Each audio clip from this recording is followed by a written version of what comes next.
All right, y'all. Good morning. Good morning. Let me go ahead and pull my slides up so we can get into it.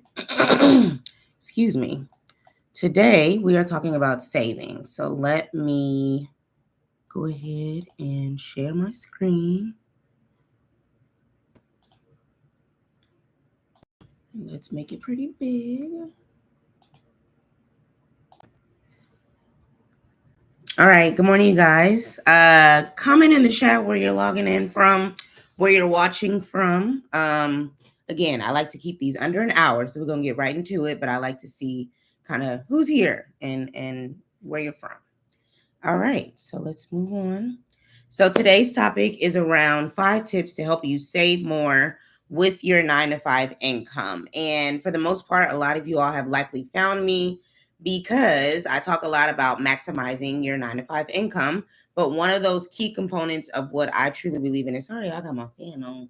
Let me turn it off. It was a little hot in my office. But I talk a lot about saving more, because that is very important to anything that you want to do, whether you want to move, whether you want to buy a house, whether you want to take a trip, everything requires some savings. And so I have found different ways to essentially increase my savings without getting another job, without working for it, without restricting myself. And I want to help you do the same. So that's what we're going to talk about today. And hopefully these help you. Well, I know they'll help you. Okay. So if you are new here, hey girl, hey, or hey boy, hey, because I know there's likely going to be some guys that watch this. My name is Jocelyn. If you don't know, this is my third Money Talks, but some people will be brand new to this. I am a certified financial educator and investor that had my own struggles when it came to money. I had over $80,000 in debt. I couldn't afford to live on my own. Like I really just was not in a good place.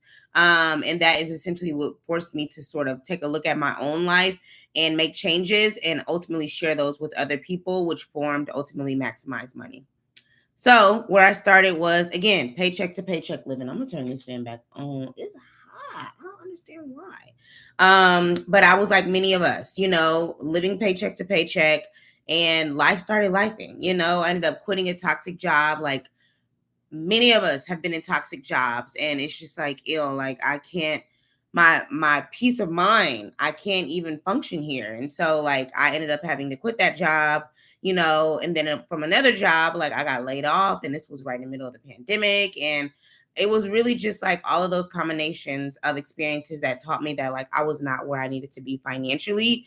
And I thought that I was doing okay because I had okay income. I thought I was doing okay because I had a little bit saved. My mom is big on saving, but it wasn't enough to sustain myself. And so like for me, when my money ain't right, I'm not right. So I had to really like sit down and get clear on like what I need to do moving forward to ensure that like the next year, the next 5 years, the next 10 years didn't look the way that those last few years looked for me.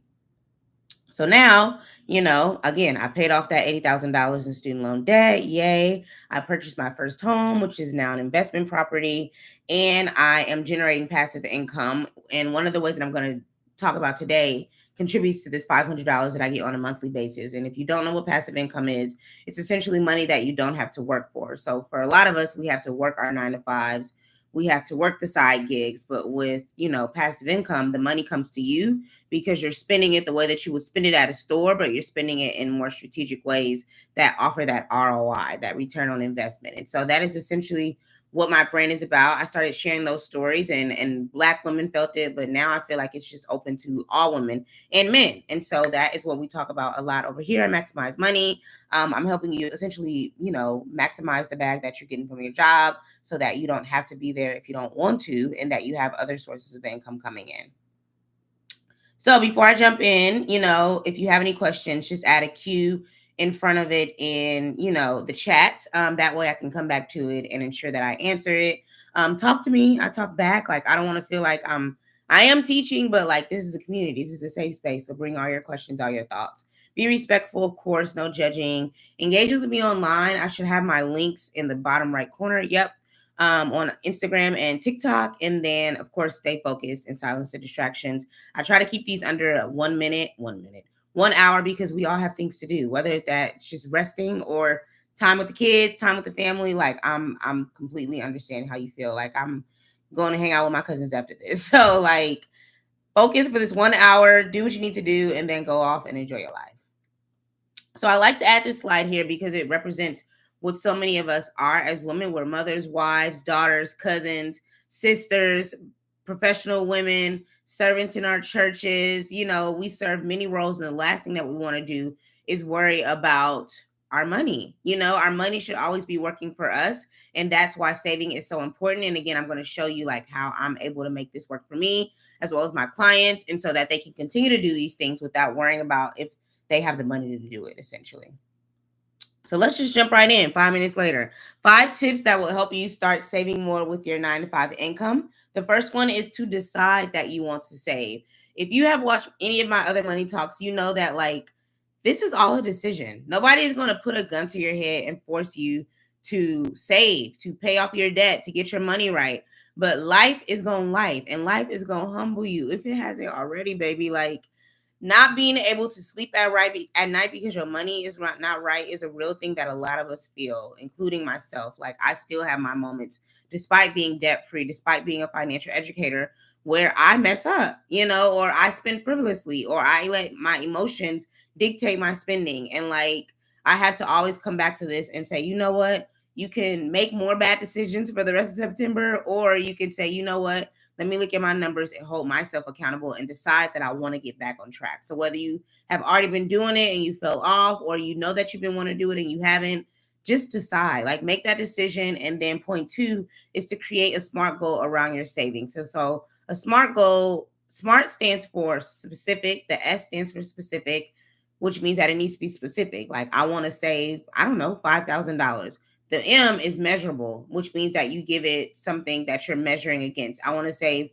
$5,000 this time next year. You know, A is attainable. So like if you only have $5,000, then how you going to save $5,000? You know, like if you make 50K, saving 5K over the next 2 years is kind of attainable. Like that's more measurable. Like it's actually attainable with the income that you have. Realistic, meaning that it needs to be realistic based on your lifestyle. You know, we're not going to say that we're not going to go out to eat ever again, because if you like to go out to eat, then we just need to build it into the system, you know? So it needs to be realistic for your lifestyle in addition to your income. And then T is time sensitive, time bound. So again, I've already said it. I want to save $5,000 by this time next year. You know, I want to save $5,000 this time next year. So that can be, I want to save $5,000 by September 21st, 2024. And then you're going to have likely some tactics below that that will help you to make it realistic and attainable for you, because you can say that, but it's like, what are you going to do to make the changes? And so you have to write it down, which is my point. Like a lot of people like say it, but they don't have it anywhere where like they're reminded. So like visualization is a real thing. Like even right now, I'm looking at this thing on my wall that says, don't quit your daydream, because this is where I spend a lot of time. And my time isn't always wise. You know, I may waste it, but I also recognize, okay, girl, if the goal for me, my SMART goal is to save 1 year's worth of expenses in the next 3 years. I'm already halfway to my goal, but it took me 3 years to do. So I'm like, let me make this realistic. Let me make this attainable, because I know my lifestyle and I know that I don't want to stretch myself to make this goal happen too much to the point where I'm always home and I'm not enjoying my life, because those 3 years could go by and I could die. So like, no, I'm enjoying my life, but I'm also going to put that priority at the forefront. So that's something that I encourage you to do, is make a SMART goal: specific, measurable, attainable, realistic, and time bound. Again, I know it's going to take me 3 years to save that other half of my year's worth of expenses. Instead of me forcing it to happen in a year, no, I already know that I spent 3 years saving up for this. And I know that I can probably get it down to 2.5, but not 1 year. That's just not realistic. So that's point 1. Point 2 is to assess your situation. And what I mean by that is to get clear on what's happening with your money. For me, I spent years like not knowing what was happening with my money. I didn't know, outside of maybe knowing what's in my account, but like I didn't know it the way that I know it now. Like I get alerts on my phone every single day of like what the balance is or any transactions that are happening, because I need to know what's going on, especially if it's something that I didn't purchase. It's like, well, wait a minute, baby, it's giving fraud and we don't want that. And so like you have to be willing to look at your numbers, and it's very scary. Like I have personally had to rip my own band-aid off when it came to my money, because my financial advisor forced me to do it. And then my lender at the time forced me to do it when I was trying to buy a home and I couldn't even get pre-approved for anything. Like, he forced me to say, you know what? You do make okay money. You have some savings, but you could be doing a lot more. You're going to have to do a lot more to get what you want. And so I had to look at what was going on with my money. I had to look at what was coming in. We know how much we get paid, but we always don't know, like, okay, how much is this bill? Like, I didn't even know like a lot of these things. Like, I think I had a ballpark, but like I had never sat and like had an actual budget. That's what I called it back then. Now I call it a spending plan that I actually stuck with. So, like, what I recommend people do is have a 1 hour money day with your spending plan template. And even the term spending plan sounds better than a budget to me because I just don't like the word budget. It feels restricted. It feels like I'm going to have to eat oodles and noodles, and I don't want that. And I know that y'all don't want that either. We want to enjoy our lives. We want to go to the brunches and do all the things. Okay. So, being willing to have that 1 hour money day with your spending plan template is going to help you at least to have an internal checkpoint at least once a month. I recommend my clients to do it every time they get paid. I do it every week because I just know me. But for them, I ask them to do it every time they get paid. So if they get paid once a month, do it once a month. If they get paid twice a month, do it twice a month. If you get paid bi-weekly, weekly, like you have to know what's going on with your money. You need to know what's coming in, you need to know what's going out, and you need to know over and over and over again. Because if you see transactions, you're going to internally, psychologically, going to be like, well, dang, like a lot of my money. I did a lot yesterday. I got so many emails of transaction alerts that like weren't even necessary because maybe I was emotional. I was feeling some kind of way that day. So like be willing to have that 1 hour money day with yourself. And I do that with my spending plan template. It is free, y'all. This is what it looks like. I have the link right here, but I will also drop it in a chat. I use this. My clients use this. All of my money girls use this because it helps so much. Okay, now let me pull it up because that link did not work. Ooh. But this is free. It is a free template that I use to keep track of my money. And even I use my own thing because I need to know what's going on at all times with my money. And even if I don't take the time each day to look at it, I know that at some point I need to make sure that my numbers make it here, you know? So any kind of debts that you want to pay off, debts were so important to me at the beginning of my financial sort of freedom journey. Like I needed to get that out the way. So that's why it's listed first, because if you have some debts, like you need to keep those top of mind so that you see those numbers hopefully like decreasing and you're staying encouraged. Fixed expenses, which can be like our rent, our cell phone, things that don't change from month to month. But then there's also variable expenses as well. And I tend to like to adjust the pricing, the color on those so that you know which ones are which. But if you want to keep them all the same color, you can do that as well. And then fun stuff. You know, there's a fun section. Like I like to go out to eat. I like to shop from time to time. Like it's important for me to make sure that those are captured because usually a lot of people like to not include those. My clients love to skip over the stuff that they did, you know, going to the nail salon, getting their lashes done. Like, baby, I'm not going to tell you not to do those, but I need to make sure that they're accounted for so that we're assessing your situation holistically and not just based off your rent and your mortgage. You also have other fun stuff that you're doing. So let's make sure that that's included. And what you don't see at the bottom is sort of a goal section. So for the savings, for the investments, for the trips, for the experiences, the stuff that gets you going when it comes to your money, like those are included as well. So this is available to download for free. And I'm going to be offering free spending plan reviews next month. So yeah, once you get this, like I'll send you that link and then I'll be reviewing it live the way that I'm doing here on YouTube. So yeah, grab this.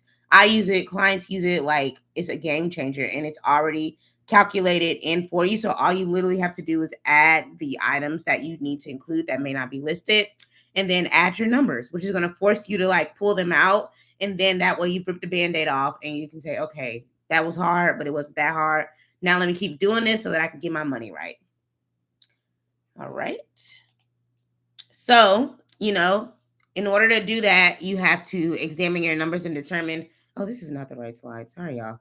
I meant to delete that. So the next step to starting to save more with your 9-to-5 income is to make room for it in your lifestyle. And that is why the budget template, the spending plan template is so important because you need to know what your money is doing and where it's going. And you're going to eventually say, okay, wow, I'm spending $500 on whatever. It can be hair every month, it can be nails every month. And it's like, okay, how can I reduce this? Or like, how can I get rid of it?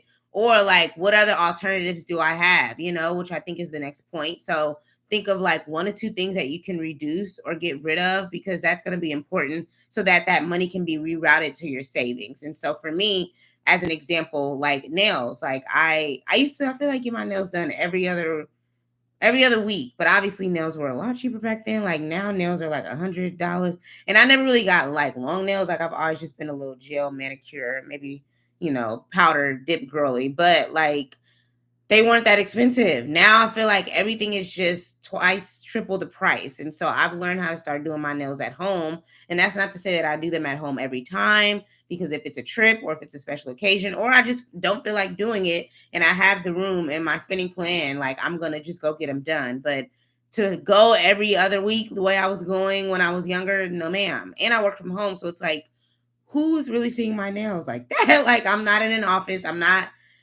interfacing with a bunch of people all day, every day. And so like that was one thing that I reduced, as well as like doing my own hair at home. Like I still get my hair done. I still get my hair braided, but I don't do it as often as I used to, because I've started doing crochet hair. You can get curly crochet, you can get braids, you can get all the things. And so like I have so many videos about that, and like baddie on a budget style tips on my YouTube channel. So if you're not subscribed, go ahead and subscribe.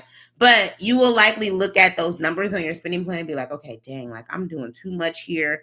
Let me reduce this, or like let me call and see if I can reduce it. Like that's something that's been on my to-do list, is negotiating my insurance, my home insurance, my car insurance, because I should be getting cheaper stuff if we can bundle this together. I don't understand why I'm paying this price. So like that's even something you can do as well. And that's something one of my money girls, Bree, did with her insurance. And so it was a note to me to say, okay, girl, I need to do that too. Like, why am I playing?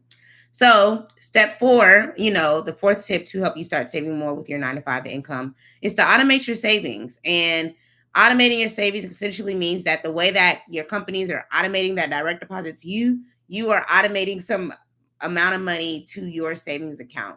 And so usually you can do this one of two ways. One is the old school kind of traditional way, and that's just to go to the HR and say, hey, I want to readjust sort of my percentages of what my direct deposit looks like. I don't think we have to do that in 2024 unless you work for some. I really don't think you have to do that. Comment in the chat if you feel like you got to go through HR for this, or you can likely just log into your benefits portal, I feel like it will be like a benefits portal, like whatever you like elect to see like your pay stubs and stuff like that. You can luckily just log into there and automate the process, and automate it to one of two things. One, either a fixed dollar amount, which is what I do.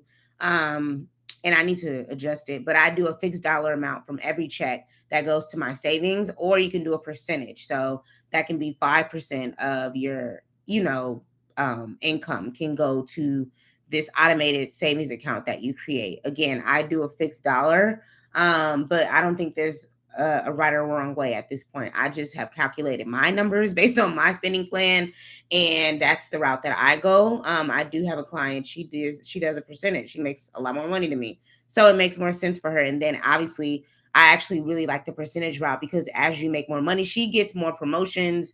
She gets more pay increases than I do, and so instead of her using that, gap of money that she's getting now that she's making more money, she's now knowing that, okay, I'm making more money, I'm having more income coming in, and I'm also saving more. The goal should be to do more with the money that you have that's getting you closer to the life that you desire. For her, she wants to be able to just travel the world as well.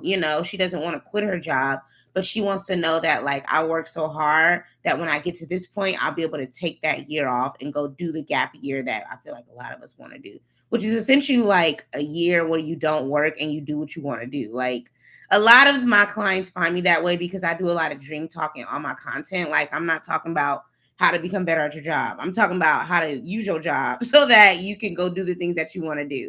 And so that's something that she wants to do. And that's something that I want to do. Okay. Which is why I need to save my year's worth of expenses. So again, connect with HR if it's old school. I'm sure it's not. You locally can just log into wherever your pay stubs are and adjust it. Make it a fixed dollar amount that you're saving, or a percentage. If you do get a lot of promotions and a lot of pay increases, I highly recommend you do the percentage route.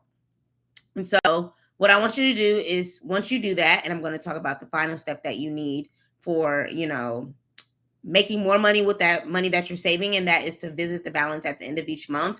So if you know that you want to save, again, we already talked about our SMART goal at the beginning. We want to save, this is an example, $5,000, by this time next year. And then I could be making what, 50K, and I could be committing to, 250 a month or 500 a month, whatever. I don't know. I'm just making up these numbers. But you want to be able to log into your savings account and see that balance increasing at the end of each month, because it's going to keep you going. It's going to keep you excited to actually keep doing it. If you don't see those numbers increasing, you're going to be like, well, dang, like I said, I was going to start saving. I put $500 in there and it's still $500. Like, that's not what we want. We want to actually see those numbers increasing so that you can feel encouraged to actually keep going and monitoring your progress. Excuse me. So the final point, dang, we already at 20 minutes, but that's good. We're keeping this one short, is to use the right tools to save. And when I say the right tools, I mean using savings accounts that pay you, essentially. We all know what savings accounts are. That's a no-brainer at this point. But a lot of times we're using savings accounts that aren't giving us anything back in return. And I'm speaking to myself because that was my story. I was just using a little regular schmegular Bank of America account, a Wells Fargo account, what are some of the other banks? Wachovia. If you're old enough, you know what Wachovia is. Like, I was just using those and they weren't getting me anywhere. Like, if you look at your savings statement, which I was not doing, I was not looking at my savings statement, and I would have realized one day, probably not, but like the APY, which is the annual percentage yield, is essentially interest that they're paying to you versus you paying it to, let's say, a car company that if you have a car note, you're paying interest on that car note. If you have a home, you're paying interest on that home. If you have student loans, if you have credit cards, you're paying interest to get that money that you borrowed. The opposite happens with the high yield savings account. The banks pay you with these kind of accounts because they essentially are using your money while it's in their account. Like, a lot of people don't talk about that. They are using their money. We're not trading our money, but they are trading our money. But the difference is that if they lose our money, it's FDIC insured, which means that they are federally required. And FDIC insured stands for like Federal Deposit something. Essentially, it's one of the government entities that protects our money. So even if we were to lose it in our checking account through a fraud or a scam, like, it's required by these banks to provide that money back, and that's essentially what a high yield savings account is. It's FDI insured, and it allows you to earn more money with the money that you're saving because it pays you a higher interest rate. So the official term is APY, annual percentage yield, but the simple way to think about that is interest rate. So would you rather have an interest rate of 0.005 or 4.40? You're obviously going to get more on the 4.40 side. So let's say you had $1,000 in a high yield savings account, and we know that a high yield savings account pays a higher interest rate. A higher interest rate in this experience is good for us because we are lending our money to them, even though it's savings for us, but we're lending our money to them to do what they're going to do, whatever in the market. We know no matter what, our money is secure. So we put $1,000 in our high yield savings account, which is, again, just a traditional savings account. It's no different than one you'll get at Bank of America. The difference is that it pays a higher interest rate. So there's $1,000 in there, and you have a interest rate of 4.40. Assuming you don't touch that money, you will have earned $1,041.40 versus $1,000.05 with that 0.005. I wish I had an example here. Maybe I do. We'll see on the next couple of slides. But essentially, by leaving your money alone in this account, which we should be doing anyway if it's a savings account, the goal is to not touch it unless you need it, So that money is going to be accruing interest every single month, which is why you want to continue to put money in there every single month. Because if you put that $1,000 in there and you never add anything else, then you're not going to continue to see increases because you're not increasing the amount of savings. But if you put that $1,000 in there and then you save $200 once a month, then it increases to $400. Maybe when you get a pay increase, then it increases to $600. Like, you're going to continue to see higher balances, and they're going to pay you more in interest because you have a larger balance in the high yield savings account. So this is a good example, and I kind of already started speaking to this, but let's say the initial deposit again is $1,000, and then you put a recurring deposit of $200 in there every single month. Assuming you do not touch that money for a year, you will have an additional $93 in that account at the end of that year. Now, this is not assuming, let's assume that the prices changes. Like, let's say that the recurring deposit increases, you may actually end up having more. This is just based on the $1,000 that you put in plus the $200 that you put in every month. You could be earning $93 versus what you see below. Bank of America, the APY is 0.004, but then the APY for Marcus, which is the one that I have, is 4.40. So the goal will be to like leave this money alone so that it can actually accrue over time. And again, it's a savings account. You don't do anything with your savings account right now. You don't have to do anything with this one, but continue to put the money in there and monitor your progress to make sure that the numbers are going up. I can tell you, I have had my high yield savings account for at least 5 years now, and it's only dipped once, and that was because of the pandemic. So when 2020 hit, the market was trash. As we all know, many of us, including me, lost jobs. People was losing. It was just not a good situation. And as a result, the banks couldn't do well either because people were going crazy with their money. And so that was the only time over these last couple of years that the money has tanked. Now, I didn't lose my money. Let's be clear. I did not lose my money, but that APY tanked. Be clear with that. It was the APY that tanked, not our money. Okay. My money was always available whenever I needed it. And I needed it because I had lost my job. So the APY did tank, and it will tank if the market goes bad again. Let's say we get into a recession. Let's say another pandemic hits. You're going to see these numbers adjust. The good news is that your money is good no matter what. So you may see the APY. You may earn more or earn less because of an recession, but you will not lose your money. You may lose it in an investment. We talk about that next week, how to start investing with your 9 to 5, but not with the savings account because it's FDIC insured, number one, and it has the same protections that, again, the Bank of America, the Chases, they all have to go through the same process for regulations. And so that gives me peace of mind that if I put $500 in there, it's going to be there no matter what happens. Okay. And I wanted to earn more money. I wanted to earn a higher interest rate so that I don't have to do anything. My money is working for me with a high yield savings account. And so I have so many other tools, like in my luxury living in a 9 to 5 budget masterclass, like high yield savings accounts is only one option. Like I encourage everybody to have one, whether you have a 9 to 5 or not, whether you have a savings account or not. Like I have a regular savings account that I leave a little bit in, but my main money is in my high yield savings account because every month I'm earning money in there. Like I'm earning $200 every month now. I have more than $1,000 in mine because again, I've been saving for years now. Like I'm not new to this saving stuff, and I get so particular about it because I work in a high I work in a risky industry, I'll say, like, and people get laid off all the time. I've been laid off before, so they ain't gonna ever catch me slipping again. I'm always gonna make sure I got some money in my savings because I could log in on Monday and get fired. I can log in on Monday and get laid off. And so savings are so important to me, and we all are likely saving in some way anyway. Why not allow your savings to make some money for you? Again, you don't have to do anything. It's not investing. It's not any kind of scamming. It's literally savings accounts that earn you more money. That's it. You don't have to work for it. You ain't got to go do no side gigs. You don't have to be an expert. It's saving. We all are likely saving in some way, but we should be making some money with that savings. And so that's something that I'm a big fan of. Marcus is one of my favorites. There's so many others out there, but I want you to do your own research on it.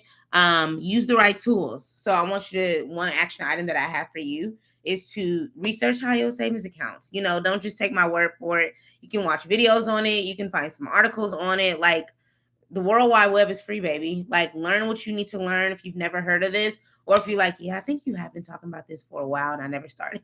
Like you may know, like you right, like I needed this final touch point. And so I have my referral code here. I will go ahead and link that as well in the chat. I am a huge component of high yield accounts. I wish that I knew about these in like freaking college because I would have had so much more money saved.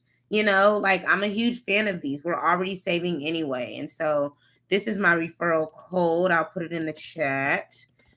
But if you use my referral code, then you get an extra 25% off. So let's say that the APY that they're promoting is 4.40. With my code, you'd get 4.65 versus 4.40. So that means your money has an opportunity to earn even more money. And so I'm a huge, huge, huge fan of this. Again, anybody can have it. You don't have to have $1,000 saved. You can actually start your account with, at least with Marcus, you can start it with $0. You know, you could just sign up and just learn as you go. It doesn't cost any money. It's free. Like, they want to help you. I want to help you. Okay. That's why this is free.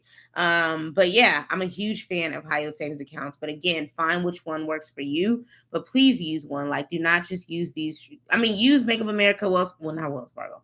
Use Bank of America, Chase, all these other ones, but make sure that you have a high yield savings account and that the majority of your money is in that high yield savings account, because it's going to allow you to earn more money on your money. Like, I cannot emphasize this enough. Like, the goal should be for our money to be working for us while we're working for it, you know, or while we're not working for it, because a lot of us work enough anyway. Like, I'm trying to work less.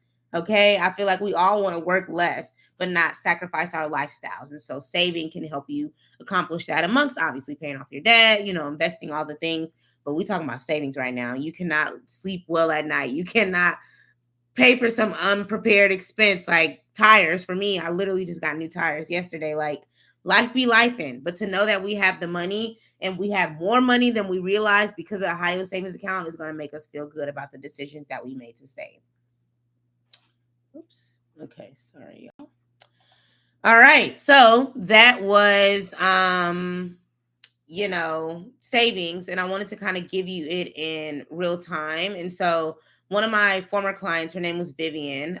She is a registered nurse. She makes a little under $8,000 a month, and she likes to do a lot of the things that we like to do. She likes to travel. She likes to go to brunch. She likes buying new wigs, you know, shopping, all the things that we all want to do. But she also has like some lifestyle goals. She wanted to buy a home, but also had student loans. And so I resonated with that. And that's essentially how we connected, because I went through my own journey of trying to do the same. Okay. So where she is financially is that she's already saving. She had already been saving before she met me. She saved specifically 20% of her income. Like, she was good with her money, but she just wasn't willing to take those next steps to get to where she wanted to be. So she had some, you know, money left on her student loan. She had a little bit left on her car note. And again, her immediate goals were to save for her first home, pay off her debt, and enjoy life outside of the hospital, which is very important for anybody who serves in healthcare. Like, taking care of yourself is so key. So after working together for a year and developing a spending plan template, which I talked a lot about earlier, like, you have to know what your money is doing, we were able to really get some wins for her over 365 days, baby, even though she got to it much quicker. But we were able to increase her savings rate to 30%. And the savings rate is essentially a rate that you decide that, like, is in line with your income. So like, we all should be like, 30% is actually like recommended, but it's not realistic for a lot of us. And so like, we have to find a rate that makes sense for our income. And this made sense for her income. Two is that we were able to save for her down payment on her future home, which she's already in right now.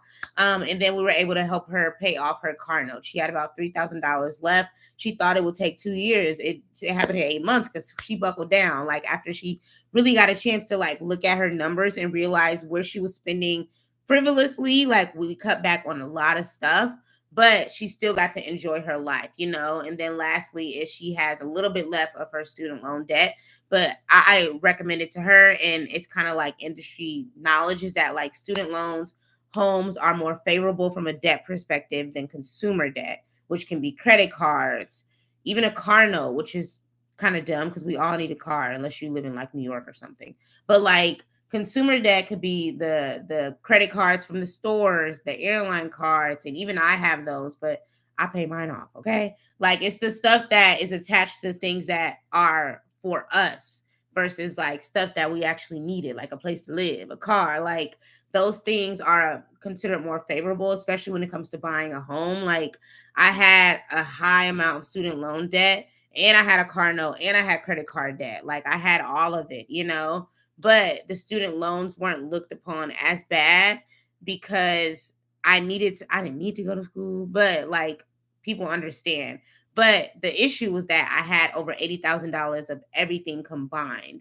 So it wasn't that it was just student loans. It was just like, this is just too high. Like, you're already over leveraged, you know? And so that would have been her situation as well. And so being able to get her numbers down, pay things off, helped a ton. And so again, she decreased some things, you know, some things she had to put the pause on, but she still was able to enjoy her life without worrying about if she had the money to do it. So as you increase your savings, as you pay down your debt, you're essentially giving yourself more money to do the things that you want to do with, because you're getting rid of the stuff that has been carrying you, you know? So being able to have more money to put towards saving for the house, being able to have more money that you would have put towards the car note, like that feels good. It feels good to know, like, wow, I was gonna say them hoes. I was giving them people $500 every month for a car note. Like, it feels so good to have that extra $500 to do what I want to do with now, you know?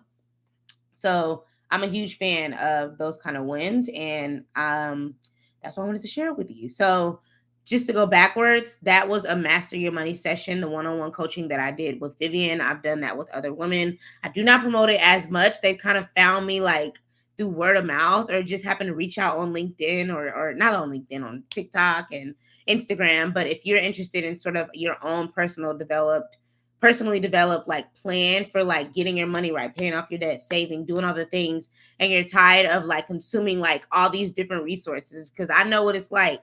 Before I started, I was watching all the YouTubes, I was reading all the books, and I was trying to like copy and paste stuff, but it's like, no, like sometimes you just get sick and tired, and you just want something that's unique to you and your money and your goals. And that is my Master Your Money one-on-one coaching. It's not a year anymore. I've actually condensed it to 3 months, you know, and then you get an additional 3 months of support. But the hard work that we do together is for the over the course of those 3 months. And then the final 3 months are you just really just implementing, and then we measure your success at the end of that. So yes, that is available. I'll include the link to that after. And then my other one, which is right in the middle, which is my Luxury Living on a 9 to 5 Budget Masterclass. This is available ASAP. Like, you don't need to work one-on-one with me. Like, I just dump a lot of the stuff that we talked about today and more into this. So we talk about other ways to save more without trading our time for it. We talk about, you know, investing with your 9 to 5 income. We talk about traveling, because traveling is something that I talk about as well. I love to collect beautiful experiences out of freaking Houston, okay, out of the States. And so I talk about how I'm able to travel for free, essentially, without doing anything different, but spending the money that I'm already going to spend, paying the bills that I'm already paying, and I'm earning points and miles on those that I can redeem for free flights. And so once you purchase that, that's available ASAP. Like, you don't have to wait for me to send it. It comes automatically to your email, and it's 90 minutes of like gems, gems, gems. It's very, very good. I put my best in there. So it's like this times 10, but it's me teaching, and it's actionable, and I don't have to hold anything back because it's behind a paywall. Okay. So that's available. And then the last thing is my 9 to 5 spending plan template. I've talked about that. It's already linked in the chat. That is available to download for free, $99, because I want all of us to get clear on like where we're spending our money. A lot of us spend our money impulsively, or we feel like there's not enough money when really there is. We just don't know what our money is doing. And so I will provide the links to all of these in the chat. Just give me 1 second. The Money Masterclass, let me add that. Luxury Living on a 9 to 5 Budget Masterclass. Again, this is available once you purchase it. It comes immediately to your inbox, your email inbox, and then you also get access to a community that I am building for my fellow money girls that are serious about building the life that they desire and willing to do what they need to do with their money to make it happen. And then the last thing is the link to sign up for my coaching if you want Master Your Money one-on-one coaching.